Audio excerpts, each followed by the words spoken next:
এই মানুষটির নাম নিরুপম রায়, গাইঘাটা পঞ্চায়েত সমিতির পূর্ত কর্মদক্ষ। গত পঞ্চায়েত ভোটের আগে এই মানুষটিকে এলাকার খুব কম লোকেই চিনতেন। পূর্ত কর্মাধ্যক্ষ হয়ে তিনি অবৈধ কাজ করেছেন বলে কন্ট্রাক্টরদের এক অংশের দাবি। কন্ট্রাক্টর কল্যাণ মালাকার, দীপক বিশ্বাস সহ কয়েকজন দেখা করলেন আমার সাথে। তারা জানালেন কন্ট্রাক্টরদের কাজের অর্ডার পেতে গেলে নিরুপমকে খুশি করতে হয়। কাজের ধরন অনুসারে পার্সেন্টেজ তাকে দিয়ে তার কাজের অর্ডারটা পেতে হয়। আর তারা আরও জানালেন 7 থেকে 15% তার কমিশন দিতে হবে। আগাম টাকা দিয়ে তারপরে কাজের অর্ডারটা নিতে হয়। শুনুন কন্ট্রাক্টর দীপক বিশ্বাস তিনি কি বলছেন। কত কোটি টাকা এসেছিল আমাদের গাইঘাটায়? মোটামুটি 23 কোটি টাকা এসেছিল। তার মধ্যে 70% টাকা পঞ্চায়েতে খরচ হয়েছে। সব টাকাই কাজ হয়েছে সেটা সঠিক বলতে পারবো না আমি। তা মোটামুটি পঞ্চায়েতের যা কাজ হয়েছে মোটামুটি 90% মতো কাজ হয়ে গেছে। আচ্ছা, ওয়ার্ক অর্ডার পেতে গেলে বা কাজ করতে গেলে আপনাদের কিভাবে পদ্ধতি মেনে কাজ করতে হয়? ওয়ার্ক অর্ডার অনলাইনে টেন্ডার হয়। বিডিও অফিসে যে কাজগুলো এতদিন করে এসছি, এই গত পঞ্চায়েত আমল থেকে পঞ্চায়েত সমিতি, তাতে টেন্ডার হওয়ার পরে কাজ ভাগ করতো পঞ্চায়েত সমিতি কর্মদক্ষ, এবং কাজ অর্ডার নিতে গেলে ওনার পারমিশন ছাড়া বিডিও অফিস থেকে আমরা কোনো অর্ডার পেতাম না। ওনার টাকা দিলে তবেই তিনি অর্ডার ছাড়তেন। কর্মদক্ষ নিরুপম রায়। ওকে টাকা দিতে হতো? টাকা দিতে হতো। কত?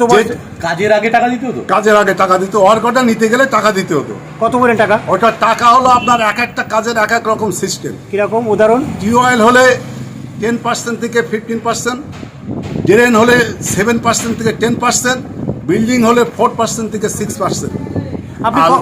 লাইট হলে কত ঠিক বলতে পারবো না, ওটা আমার জানা নেই। লাইট হলে হয়তো 20% ছাড়িয়ে যেতে পারে। আপনি কত টাকার কাজ করেছেন? আমি এখানে 3 বছরে হয়তো কত ওই 1 কোটি টাকা প্রায়। 1 কোটি টাকায় ওকে টাকা দিতে হচ্ছে, একটা পার্সেন্ট বললেন, সেই পার্সেন্টের উপর দেওয়ার পরে আপনি কাজটা পেয়েছেন? দেওয়ার পরে ওয়ার্ক অর্ডারটা পেয়েছি। তাহলে লাখ লাখ টাকা তো কামিয়েছে দেখছি। সে প্রায় এই পর্যন্ত 1 কোটি টাকা কামিয়েছে মিনিমাম, মাত্র মিনিমাম, আমি যতদূর জানি। এবার সেটা বিডিও অফিসে জানলে পাওয়া যাবে যে এত তারিখ থেকে এই পর্যন্ত 3 বছরে কত কোটি টাকার টেন্ডার হয়েছে, সেটা অফিস থেকে আপনি জানতে পারবেন। আপনি যদি 1 কোটি টাকার কাজ করে থাকেন 3 বছরে, তাহলে সেক্ষেত্রে যদি 7 থেকে 10% যদি আপনি ওকে কমিশন দিয়ে থাকেন, তাহলে তো অনেক টাকা। তা অনেক। তাই আপনাদের কন্ট্রাক্টর কজন আছেন এখানে? আমার গাইঘাটা ব্লকে মোটামুটি আমি যত জানি 30 থেকে 40 জন। উনি নিত্য নতুন কন্ট্রাক্টর আনতেন বাইরের থেকে, যাতে উনি প্রফিটটা বেশি করতে পারেন, মানে কাটমানিটা বেশি খেতে পারেন। এবার নিরুপম রায় এটা করতো। আগামী দিন কি আপনাদের কমিশন কি দেবেন বলে মনে করেন? টেন্ডার করবে, কোনো কমিশন হবে না। কাজ দরকার সাইডতে বুঝে আসবে, কোনো কাটমানি দেবো না, সে যেই আসুক। তাহলে এটাই তো আপনি এইটা সিদ্ধান্ত তো আগে নেওয়া উচিত ছিল। আগে আমি নিছি।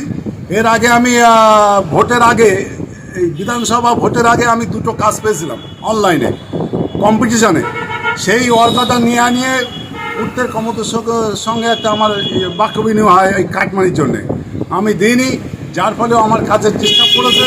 তবুও আমি সেইভাবে কাজ তুলে আসছি। এখনও একটা কাজ আমার সুটিয়া অঞ্চলে পড়ে আছে, টাকা নেই বলে আমি কাজ করতে পারছি না। ও অনেক ডিস্টার্ব করেছে আমাদের বিভিন্ন লোক দিয়ে।